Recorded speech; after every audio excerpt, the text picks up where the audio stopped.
The Clareon Panoptix Toric intraocular lens is loaded under direct microscope visualization. It is irrigated with VSS and picked up with non-toothed forceps at the elbow junction of the haptic to the optic.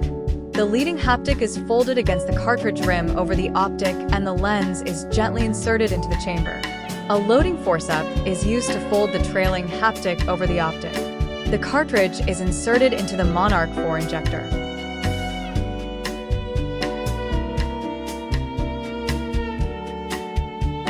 The plunger engages the optic and the lens is positioned for injection.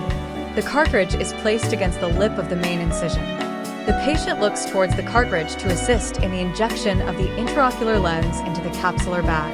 The folded leading haptic is directed into the capsular bag under the anterior capsulorhexis. The rest of the lens is completely injected. The trailing haptic is allowed to unfold within the capsular bag.